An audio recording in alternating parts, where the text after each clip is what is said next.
That started as an unhealth journey. I had a pretty traumatic high school experience. From there, I was like, all right, that's it. Like, I'm off. I'm going to go model. I'm going to go see the world. And so I was living my dream, but my dream wasn't looking the way that I wanted it to. Just stop, time out, right? So for me to come into that, it's actually focusing on joy.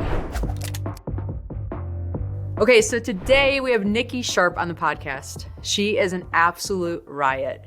I love her story. I love her path. I love the lessons that she teaches. She's a fantastic coach. She has a ton of things going. Our conversation gets into all different areas of life, and I know you're going to enjoy.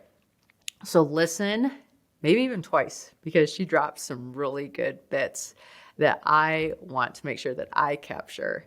And let me know what you think. Okay, everybody, I have Nikki Sharp here today to share her story with us because it is magic. You will fall in love with her more and more as you listen to her share her tale. So thank you, Nikki, for coming on today. Of course. Thank you. I'm so excited to rock and roll. You're such a badass. So it's an honor to be here. Hey, we're all badasses in our own way, right? It's just, our mountains look different. Our mountains all look different, but we all have mountains that we need to climb. Mine just happen to be physical right now. But what intrigued me about your story that I wanted to share is you've lived the path, right? You've gone through these setbacks and these truths and these awakenings and these healings, and then you've integrated it and it's like repeated in your life. And I look at you and I look at your history and I feel like you're living the best version of yourself right now, but it hasn't been without struggle. And I feel like if we share our struggles and our times where it's like, this happened, yet I'm through it, now I know why and how I can help each other,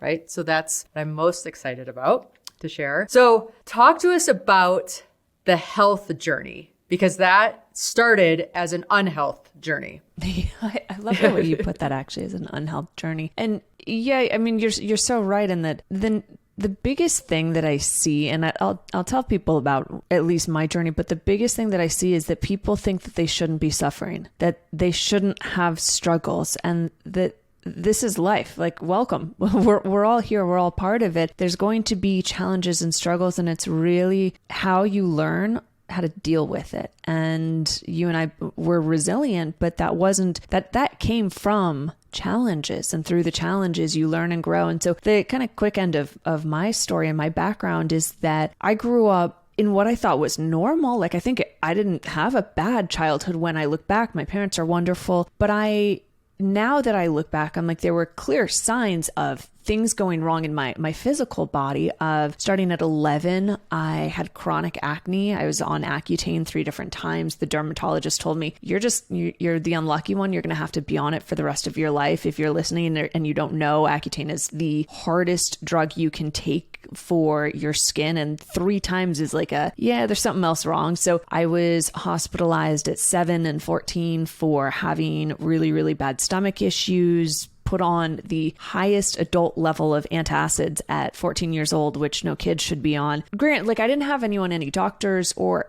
anything like that ask, what are the foods that you're eating? What's your home life like? And here I was thinking, fairly normal. Parents got divorced, but I was a sensitive little soul, a little child. My inner child just wanted love. And that's not to say that my parents weren't doing the best they could. They absolutely were. And it manifested in me and my body in different ways based on what I was perceiving the world to be in a really important time of when your brain is growing from 3 months old till 7, and your subconscious mind is forming. And so through that, I then went off to chase my dreams. I had a pretty traumatic high school experience, and from there, I was like, all right, that's it. Like, I'm off. I'm going to go model. I'm going to go see the world. And so I was living my dream, or what I thought was my dream at the time, but my dream wasn't looking the way that I wanted it to. I wasn't getting all these magazines and this and it. Like, it was hard flipping work. And through that, I started doubting myself. And you and I both know, and I'm sure everyone listening, that when doubt creeps in, sabotage starts. And so then the sabotage starts because I'm thinking, well, I'm not good enough. Why am I even in this industry? People are telling me,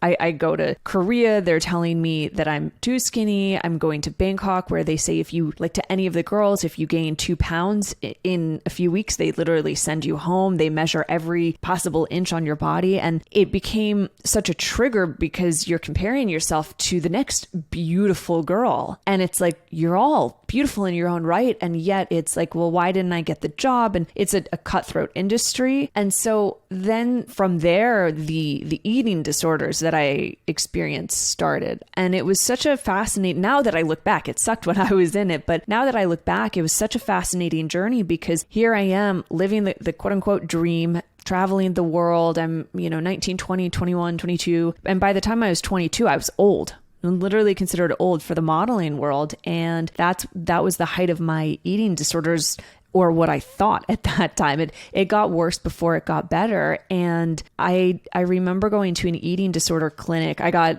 went to a doctor in London when I was living there, and I said, I'm unhappy. I don't know what to do. Like Nikki, myself, like I'm a joyful, bubbly, happy girl. I always have been. My mom called me Pollyanna when I was growing up, and I'd lost that zest for life, as so many people do. And it's like, we can't figure out why. Like, why do I not feel good? And I couldn't place it until later when I started doing kind of that inner work or really understanding the brain. But one of the big things was I went to this doctor. He referred me to an eating disorder clinic. And anyone and I know you know this, Jen, anyone who's ever dealt with the healthcare industry, doesn't matter what country, it's not really the health industry, it's sick care, it's urgent care. And so it was a 6-month waiting list just to get seen at this time. And I'm like ridiculously underweight, and I had acknowledged I had a problem. I wanted to make a change. And at that point, I'm like, I don't think I have 6 months to live on this, like doing this. So I went back to the doctor. He put me on antidepressant medication, and I'm like, I took it for one day, and I'm like, I am not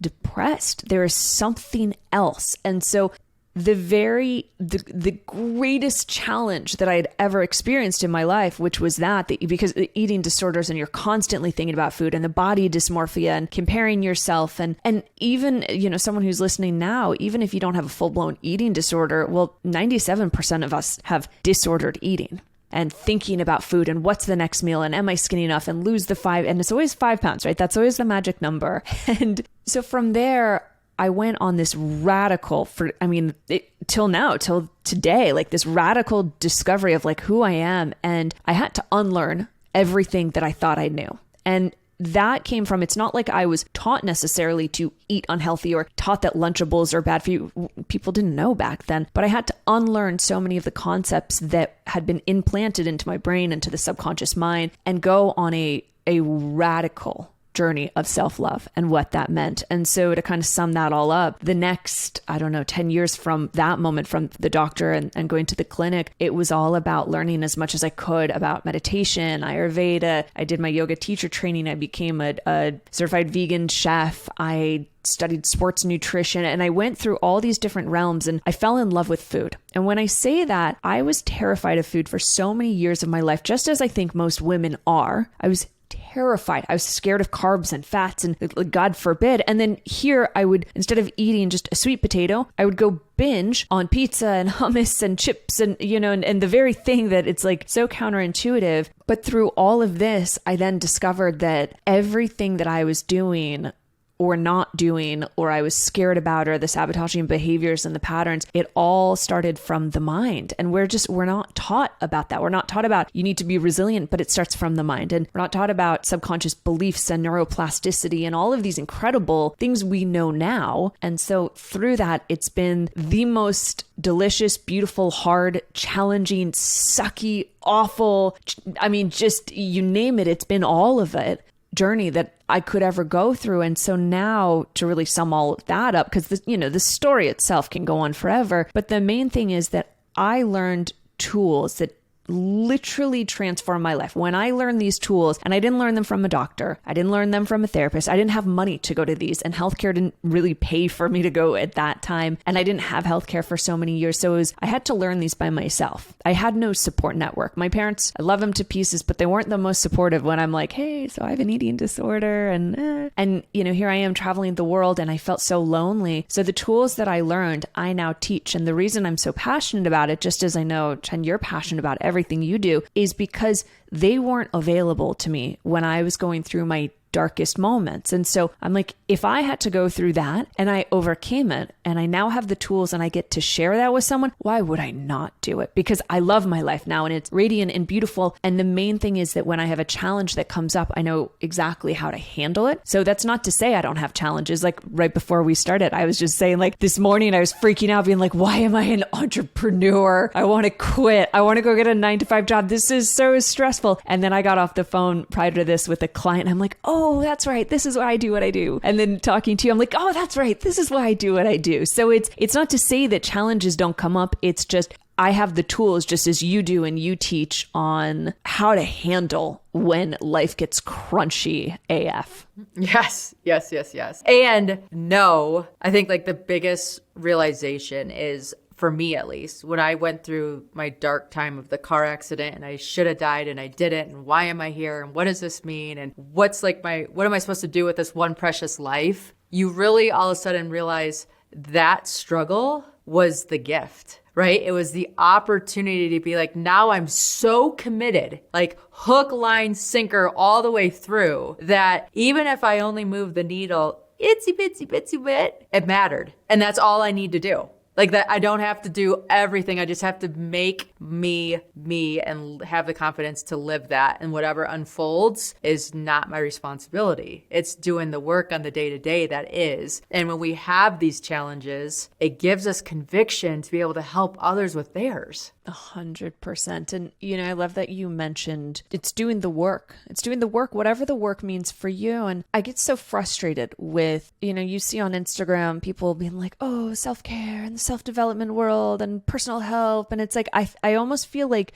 these terms have become like, they just get thrown at us so much now that there's no meaning associated to it. It's like, oh, wait, so go light a candle, journal, take a bubble bath, and that's going to solve my problems. It's like, well, that'll make you feel better, but that's not going to get rid of your sabotaging behaviors. That's not going to make you fall in love with yourself. And so the methodology and what I teach, it's this concept of pluck the weeds, plant the seeds, water it daily. And what that means is pluck the weeds. Well, those are the fears. You have to be willing to face your deepest, darkest fears, just like after your car accident. As you said, it's like, why am I here? Why did I survive this? What do I do now? I don't deserve. Like, there's so many people I hear with things like that. And those are fears that come up after. So it's facing yourself front on, facing your fears. Instead of, because what we do is we push them behind the rug, we lift the rug and we're like, yep, I'm going to push them aside. I'm not going to deal with them because, and I get this all the time, people think, but if I face my fear, doesn't that mean it's going to come to life? It's like, well, no, quite the opposite. Because you're not facing your fear, you sabotage yourself in so many ways. So first it's facing your fears, plucking the weeds. The next one is plant the seeds, getting clear on what you actually want in life. And just, as we're talking about, it's like, once you go through this challenging moment, well, what do I want? I want to help people. And I want to do that in various ways and modalities, whatever it is. And then the watering it daily. And what you said is a daily form of self-love, making yourself joyful, radiant. Maybe that the daily thing is the bubble bath and the journaling or checking in with yourself or calling a friend. But it's not like,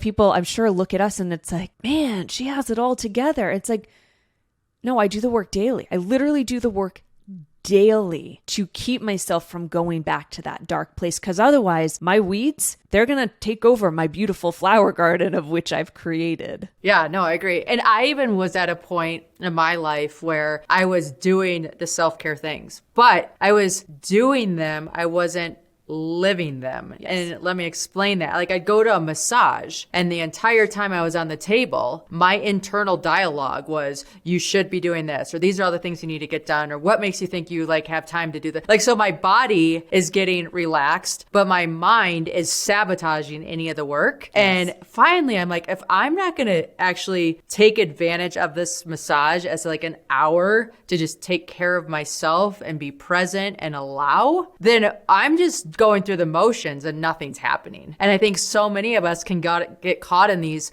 well, these are the things you're supposed to do. I'm supposed to journal. I'm supposed to this. I'm supposed to that. The minute you assign like you're supposed to. Oh, I know. The shoulds. And you're doing it to check a list. The shoulds. Shoulding all over yourself. Yeah, like you're checking off this box instead of just experiencing it, allowing it, being accepting of it. Like, the gain is just not going to happen and you're going to go backwards. I love that you brought that up though. Like, how many of us. And those of you listening, like, how many times have you done that where you're getting your nails done or you're getting a massage, you're getting your hair done or something like self-loving, self-care, and then you're sitting there, special, and the massage is the worst one, right? Because you're like, okay, I'm here, I'm on the table, enjoy it, relax. And then it's like, oh, but that thing I have to do, and it just came up, and oh my God, and this and that, and I shouldn't do that because, right? And that's the mind. That's why I talk about that you have to pluck the weeds, i.e. look at the fears, because what's the fear behind that of the racing mind? Well, it's if I don't work on my business more, it's going to fail. Okay, well, what if it fails? I'm going to lose all my money. Okay, what if you lose all your money? Well, I'll be in debt forever. Okay, well, we'll have. And so I take people through this journey, but that's why we're unable to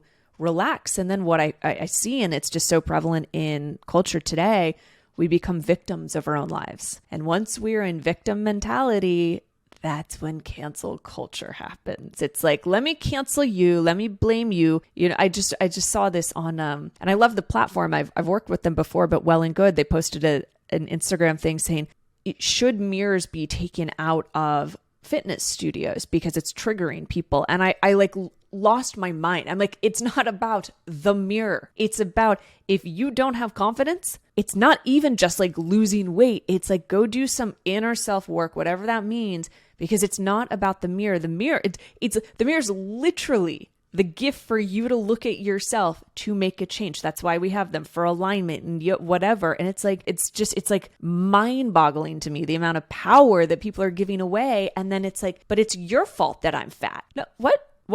No, it's not. It's literally like ownership. And I think that's like, I get riled up. I don't know if you can tell, but it's just because like you and I were living, breathing examples. Like, we did not come into this life. Like where we are today, I was not born into this. I'm not flying business because I didn't have money from my parents. I paid for my own college. I've been in debt. I've gotten myself out of debt. And all of these things that people just look and they're like, oh yeah, but she's already pretty. Well, no, darling, I take care of myself. And so that's where I get so passionate, because we create these stories that we can't do it. We try, like the stories we write exclude ourselves from what we desire, right? And so you just have to sit there, and it is the work of stillness and silence and inner work of saying, okay, if it's all available, what do I want to step into? What do I want to lean into? And what sabotaging thought do I have to say, okay, that's a thought, that's not me, right? That's separating from things that are not serving and connecting to things that are.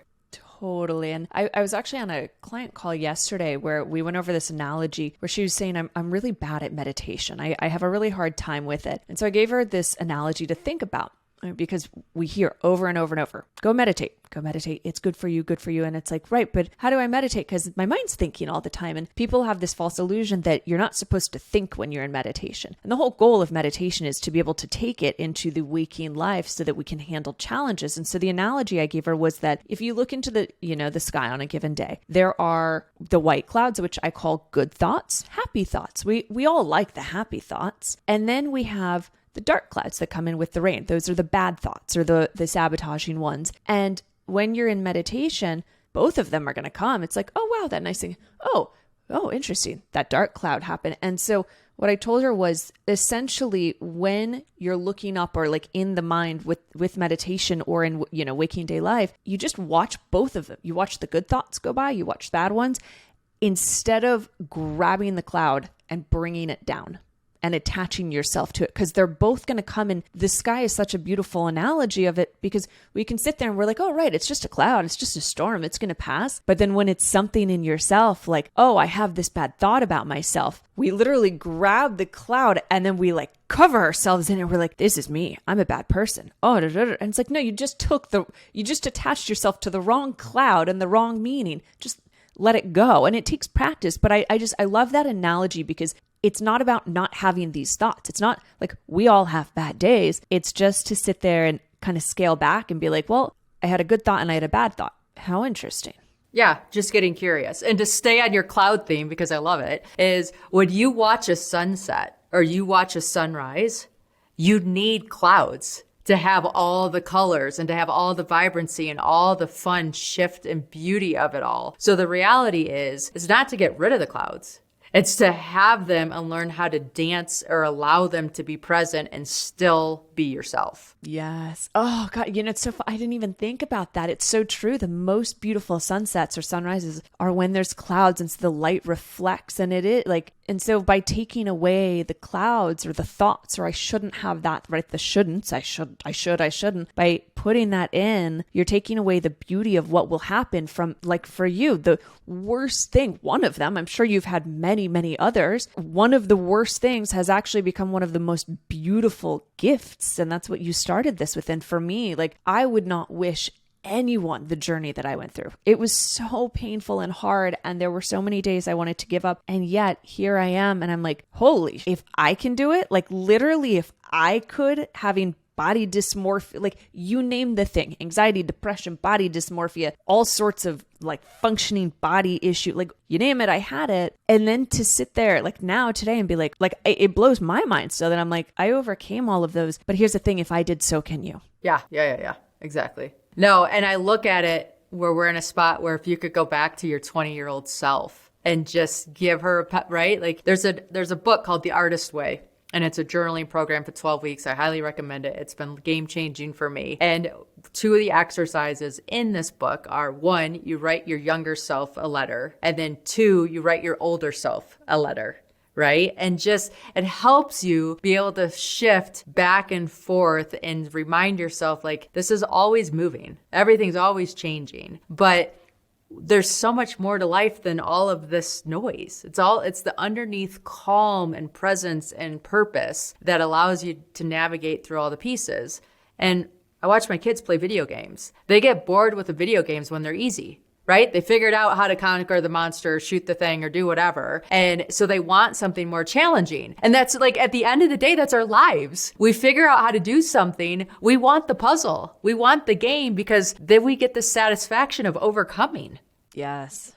I love that you mentioned that though, because the other thing that I see, especially like within the health world, the wellness industry, and I even put like the mental wellness in this whole, just it's the wellness industry, that the wellness industry, and I'm not going to say it's like any one person, it's just become a thing. It's very serious, right? People are like, I'm losing weight. It's so serious. And I'm going to therapy, or God forbid, I don't want to tell anyone that I'm going to therapy. And for me, my whole mission is I want to make health sexy. What does that mean? It means I want to normalize, like go to a therapist.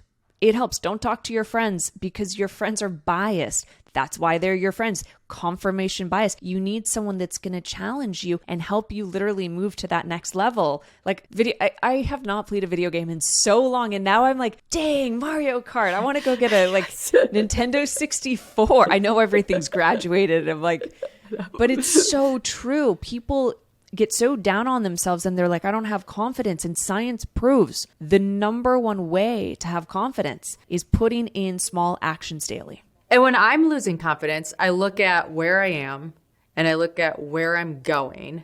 And there's that gap, right? Of where I am and where I want to go. If I'm losing confidence, I took too big of a leap, right? That's my sign that, I took too big of a leap. I need to make this into smaller bite-sized bits so I can gradually get to where I need to go. And so it's this whole gap in the gain. You have the gap to where you need to go. If you're feeling overwhelmed or whatever, just stop. Time out, right? Even in basketball, when they're running the games and like all of a sudden a team starts scoring a whole bunch of goals against you, the coach will call a timeout to stop the momentum. You have the ability to call a timeout and say, okay, wait, this isn't working. Where can I like stop the momentum, start over, and just make a little bit smaller steps so I'm not trying to swim in the gap, right? I'm like, I can walk across the path. So I think all these little tips and tricks help us to get to where we want to go. I mean, you've been through a lot. Like, what makes you aware?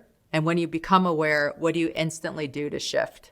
It's funny. And it's a concept that like everything always, when I say it, I feel like, or when I teach these things, it sounds counterintuitive because they're so simple that we as in the human mind, we're like, but it needs to be more, it needs to be bigger. So for me to come into that, it's actually focusing on joy.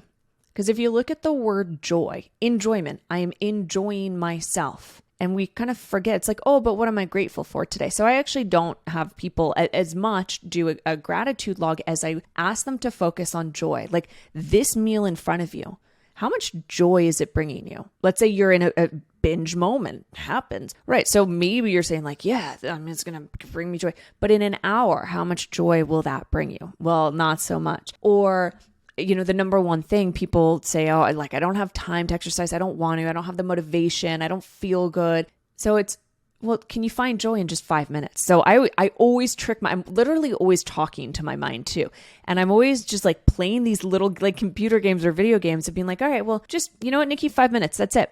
And people don't really believe this. They're like, yeah, but like you're fit, you do. No, literally, like I will set a timer. Yesterday, I did the same thing. I went to the gym and I haven't lifted weights for a few weeks for a specific reason. And I went to the smallest weight possible. And I was like, damn, like that was humbling. That was really humbling. Being like, okay, here we go. But I set a timer for 10 minutes. I was like, that's it. I'm counting it as a win. If I can go 10 minutes, I'm literally going to give myself a round of applause. Yay. And I do. I'm like constantly affirming, talking to myself. And so I'd say joy is a really big one, because when we don't have joy, we're not in the present moment. We're either in the past or we're thinking about the future. The moment that you come to joy, it actually makes you stop and look around, figure out what's going on around you. Where is there joy? If there's none, where can I create it? Like I'm always asking myself, if this moment's not joyful, what would make it more? Like on a scale of 1 to 10, how am I? Where am I today? I'm like, oh, I'm at a 6. Okay.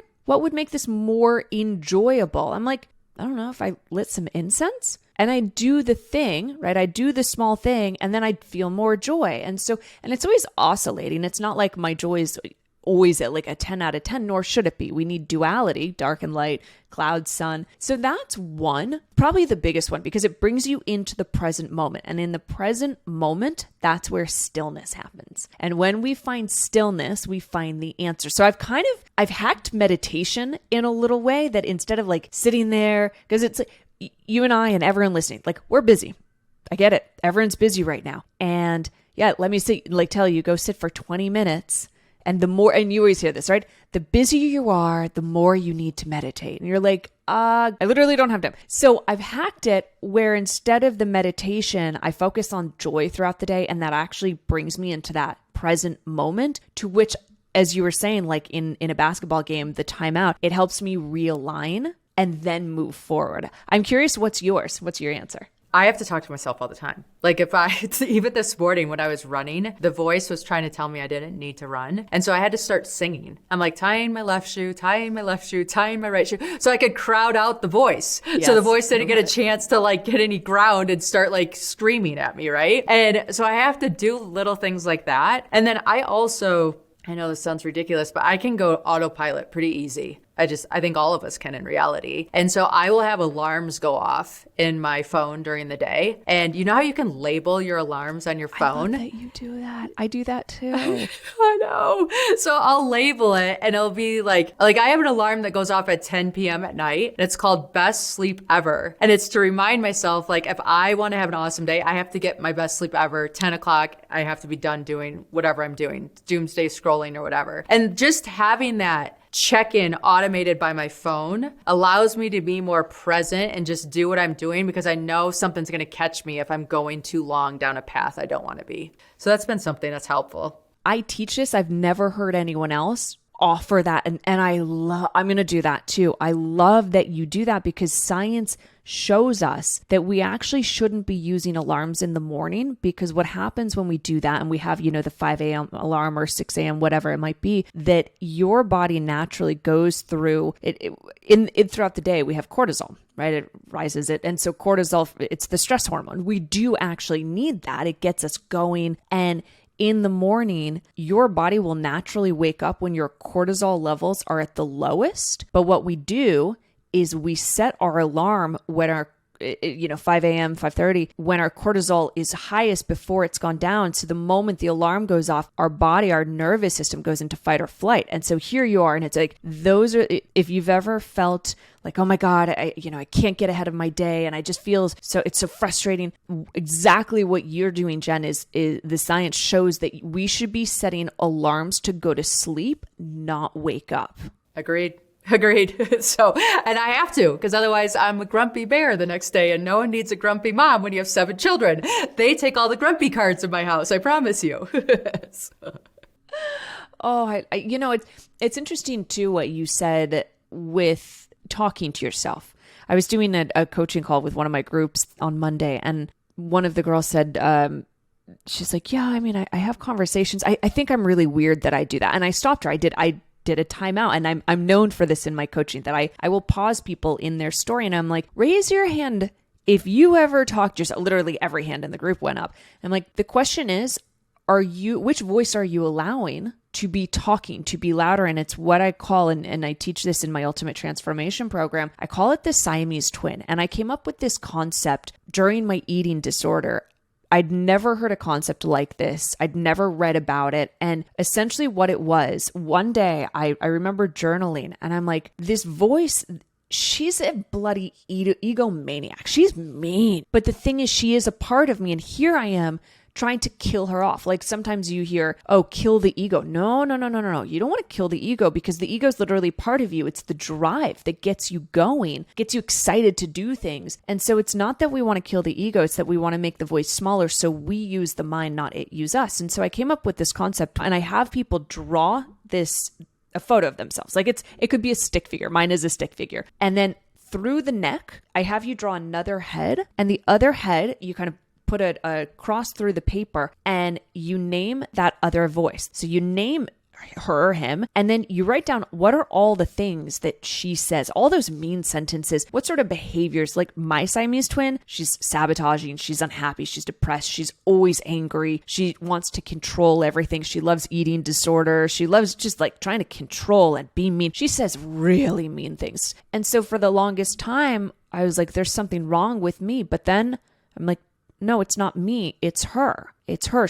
That's the voice. And so then I was like, all right, well, who's the real Nikki? So then I call that the true self. And it was like, well, Nikki's like joy and light and laughter and playfulness and loves collaboration and loves to be clean and healthy and has fun and has balance. And this very drawing became one of the most powerful things, one in my life, but two for every one of my clients, because then you get to see it's not you.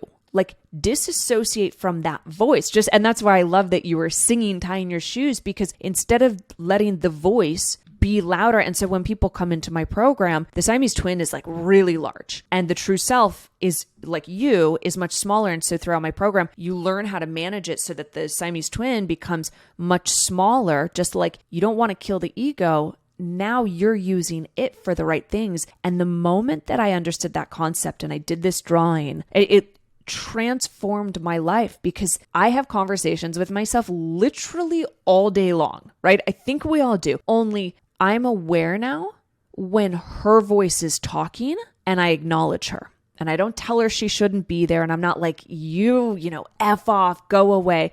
Quite the opposite, where I'm like, I hear you. I love you. Thank you. But I don't need you right now. And here's actually the funny part. I realized, because she's going to change and morph as she's always trying to come back in, that my Siamese twin, her name is It, and her other name is Alex. And it was a name popped up, and it means something to me, because you want to name it where you're like, ugh. Oh, it doesn't make me feel good. So my Siamese twin, she has a really slick voice, and she likes to pop into my head, and she's like, if I had to describe her, which I could, she like wants to be sexy, because she's trying to find new ways to get in. And so she has this like smoker's jazzy voice, and she's like, Nikki, you shouldn't have done that last night. And she's trying new things, but I'm like, oh, that's cute.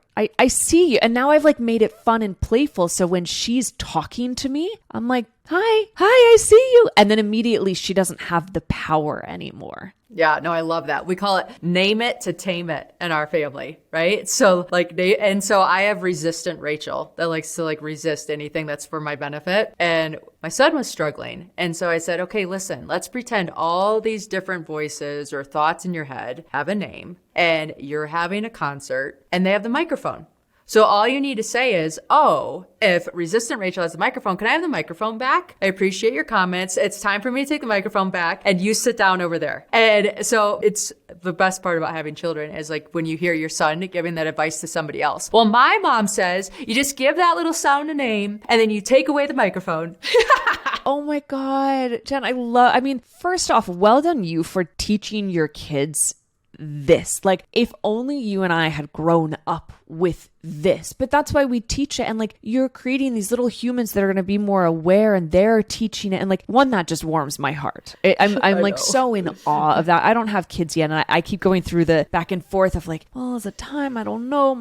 Cause my career is like just starting to take off, and all the right, her voice. And I'm like, oh, I don't know. And so I'm just, I'm like easing into it. I'm not rushing. And so I love hearing that, because that actually gives me more inspiration of like, oh, that's going to be fun. But here's actually what's mind blowing to me. Have we done a podcast together, or is this the first one? First time we've ever talked. First one, right? And here we are saying the exact same concept, only with different languaging. And this is what I love about the wellness world, the self-development world, is we're all teaching essentially the same thing, just through different lenses. And it's kind of the whole concept of like, everyone knows a blueberry is good for them. And I remember this was like my aha moment years and years ago. I'm like, everyone knows a blueberry is good for them. But then you're going to hear, but why don't you eat the blueberries? Why don't you eat? I don't know. Because I don't like them. But then you hear one person say it in one way. Hey, a blueberry is good for you. And you're like, oh, I never knew a blueberry was good for me. And so that's what I love, is like, we're teaching similar concepts just through a different lens, through different perspective, different experiences, with the same goal, just to help other people suffer less, since we did. Yeah. Have you ever done Bikram yoga? Yeah. Okay, so Bikram yoga, for those listening, is the same sequence with the same wording every single time you go to class. Yet, every single time you go to class, you have a different aha moment. But it's a scripted yoga class. I remember being at one of the classes in another country, and I was like, oh, I got it. I have heard that. Like, it's just hilarious how it works. And so, yeah, it's just hitting on that point of, we have so much of the same concepts, but you just never know when it's going to finally hit that aha moment for us. Yeah. And I love this. I love this conversation. First off, thank you, Jenn, for having me. And the more we go in, the more fun it's getting. But it's even the reminder of me, like, I'm always learning and growing and evolving, and just here, like, I'm literally learning from you as we're doing this, being like, name it to tame it. Wow, that's so cool. And teaching your kids that, like, wow. So I thank you for also help. Like, I think that's something that we as humans forget, that every single day is an opportunity to learn something new, and taking yourself out of victim mentality and suffering. And like, at the end of the day, we all have challenges, but suffering is a choice. Well said. You hear that? We're going to repeat that again. We all have challenges. Suffering is a choice. Yeah. And suffering, I say it in from my language, and I'd love to know your answer, because we've had such different experience, like your car crash and everything you had to do, and you have kiddos running around. So that's going to be obviously trigger central, I'm sure, a lot. And I say that suffering is a choice, because you are going to have challenges. You have challenges right now. I have challenges. Jenn, you have challenges. The listener, we all have challenges in this moment. But the question is, how are you choosing to handle them? Are you choosing to become a victim to your own circumstances and say, well, I don't have the resources? Hey, there's YouTube. There's podcasts. Podcasts are free. Like this right now, we are giving so much information. Like when people are like, I don't know how to make more money. No, you just don't want to go out and explore and learn and try new things and fail. And people are so afraid of failing that they prevent themselves from doing the very thing, which then causes suffering because you think you can't do it. So I get really jazzed up about it. I don't know if you. Oh no, I do too. I totally, no. And here's the thing about failing, right? Like, so on my journey, everybody knows that's been following along that I failed K2 the first time. I was devastated, right? I mean, first of all, I didn't want to share this quest until I was totally done with it, because then it was done and who knew what, like you keep all the mess out of the press. And I just didn't want to share all the yucky pieces, but there are the yucky pieces, and the failure is like, it's a part of life. It's going to happen anytime you're pushing boundaries, trying new things, figuring it out. It's what creates,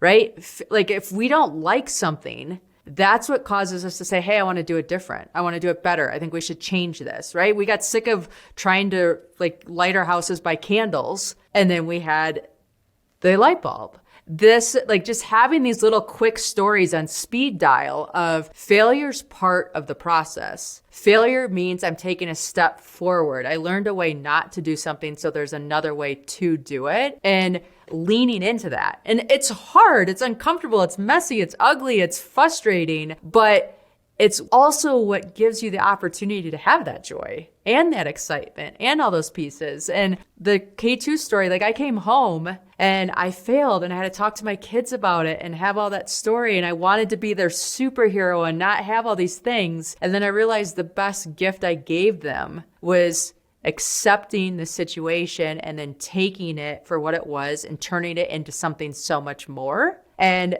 that gave me permission to be like, oh, failure's good because they need to learn how to recover from failure, not have failure define who they are. Oh, I mean, just mic drop right there, literally. It's so important that we learn how to fail forward. And instead of saying I'm a failure because I didn't do it, like I never meant to become an entrepreneur. Not once. That was not I thought I was going to be a world famous model. Well, that didn't work out. Then I had no idea what to do after that. I went to a law firm. I was a PA. I was literally the worst executive or PA assistant. I was like, why don't you get your own tea? Right. Just, I was not a good PA, but that's because that wasn't my calling. And then I started getting in the health world and all of these things. Well, I was constantly failing forward because of whatever that next challenge was. And then it's funny because we have a similar, I mean, same, but different story in that I got a 2-book deal with Random House, first time author. I had 21 meetings,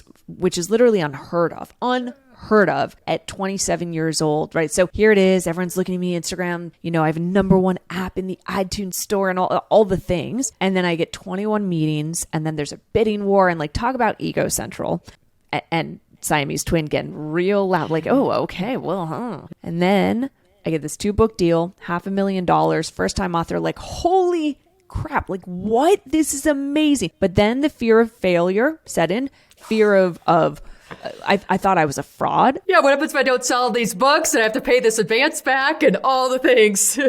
All of it, all the things. And I was so certain that I was going to hit New York Times bestseller list. Like there wasn't even a question in my mind. I'm like, of course I'm going to do it. I have everything right. Like I got this, I that. I didn't have PR at the time, but I was like, I just knew because the program was so good that I was like, I know I'm going to hit it. I had like manifested. I've written it down everywhere. I, sat there. I dreamed about it. And then I didn't hit New York Times bestseller list. And all the fears, right?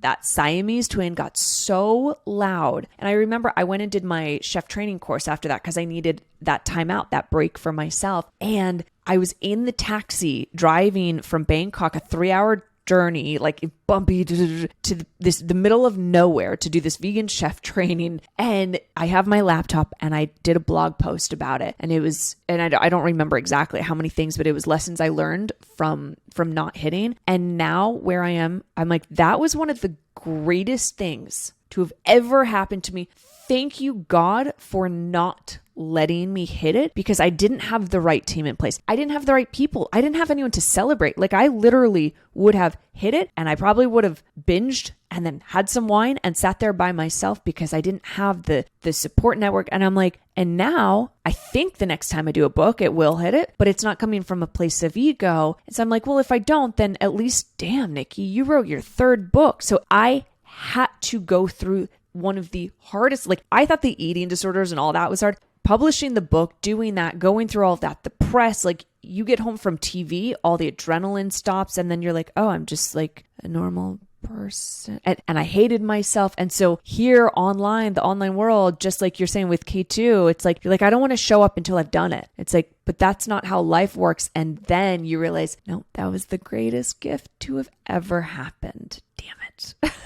I know. Well, like, I mean, even looking at your story from the outside, one of the things that I took from it was you were in a relationship for a while. That was kind of hot, cold, and it ended in 2020-ish, June or something. Yeah, 3 months into the pandemic when we, a 6-year on and off, very toxic relationship. And then I'll go back to you, but just, if anyone's ever been in that, like, is this person the one? Is it not? I had that, but it was really fear that kept me there. And then the pandemic happened and we actually lived together for 3 months. And I was like, oh, I don't really like you. Like, I don't like the you that's in front of me. And I was like that. So I made the hardest decision to end that, but like all the fears. So yeah, like talk about all of it, right? Because that's a big thing for a lot of us. And now you have you're married, you're like happy, and you realize like there's a saying like you had to kiss the frogs to figure out exactly what you needed. Not saying your ex was a frog, but for you, it showed you, oh, this is not what I want in a relationship. Now I know what I do need in a relationship to be my best. And you just have to kiss a lot of frogs in all of our pursuits to really figure out what we want. I mean, unfortunately, that's the way it works. And, you said that you're like, I don't know. I don't want to say he's a frog. Here's the biggest thing that I learned. I was the frog. I had to fall in love with myself. So he was the greatest mirror, because it's not that I was just in a toxic relationship with him and gaslighting and all the things.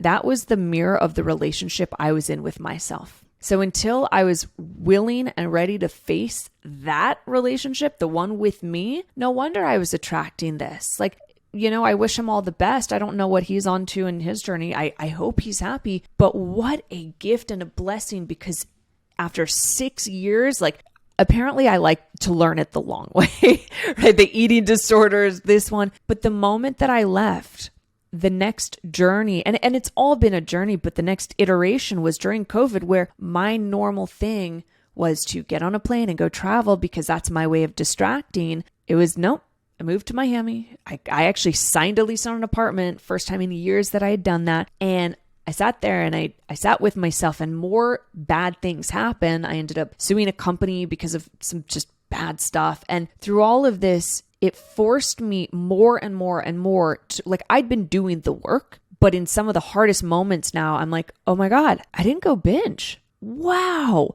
And so I was able to see the progress that I'd made, because it's not just about always moving forward. It's to be able to look back and say, wow, how amazing is that? Even though I'm in a not so great situation right now, how far I've come. So that happened. And then I decided that I was going to fully fall in love with myself. And it was so fun because during the pandemic, Miami was pretty open and everyone's still being safe to whatever nth degree that meant to them. And I had this amazing woman, a lymphatic drainage lady that would come, and she'd come like once every 2 weeks. And in my apartment, I would light all the candles for sunset. I'd put on the spa music. I had Sonos. I had all this sexy lighting. And my friends I remember it was the greatest compliment someone's given me. And it's not, people are going to laugh. My friend said, Nikki, you're the most extra person I know. I was like, thank you so much. Most people would be like, oh my God, I want to shy away. And what that meant to me was I was putting myself first. I was taking care of me. I was doing the things that I would want a partner to do for me. And before I met Pascal, my husband, and even at the time when we met, I was like, oh, he's cool. Like, this will be a fling. I never once thought that this was like it. So I didn't have the expectations. But I remember thinking, damn, I love my life. That was the first time ever in my entire life that I'd said that to myself. And I'm like, I'm amazing. God, what a catch I am. And I have this amazing group of friends, and I have a job, a career that I love, and I get to help people. And then the fear crept in, right? The fear is like, right, but you're in debt right now. You're in debt. No one's going to love you if you're not perfect, if you don't get your shit together with that.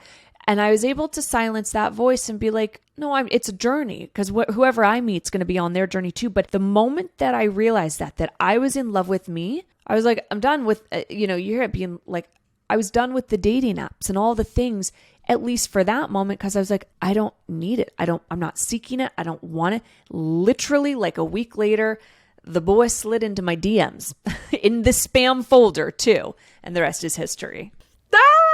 I love it. I love it. I love it. Okay, this episode has been jam-packed, filled with a million little golden nuggets. So feel free to listen to it more than once, because I'm going to listen to it again and take notes on all the things we talked about and all the different ways it plays out in our lives, right? Whether you're a supermodel, you're in a relationship, you're raising kids, you're an entrepreneur, you're doing these pieces, it's the same thing. It just wears a different disguise, and learning how to name it and tame it and drawing the little stick figure so you could say like, oh wait, this isn't me. This is this little head over here. And we need to give it a little tape to close the mouth.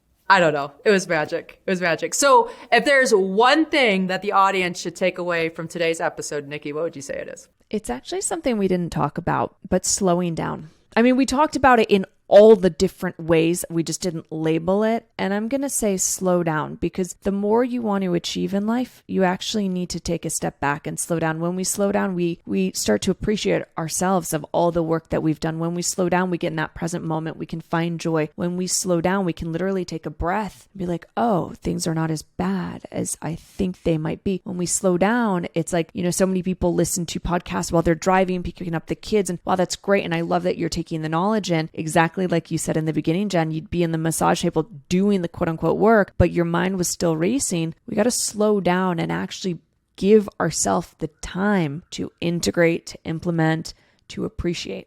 Oh, I love that. I love that. And if you follow Nikki on Instagram or on her webpage, she has a ton of coaching advice. You can be a coaching client of hers. One of the things I love is she did this soulcation and gave herself permission to step out and into herself and let the noise in the world just happen. And she stayed true to herself. So follow her, visit her, hire her. I'm telling you, life's just going to get better. So thank you. Thank you.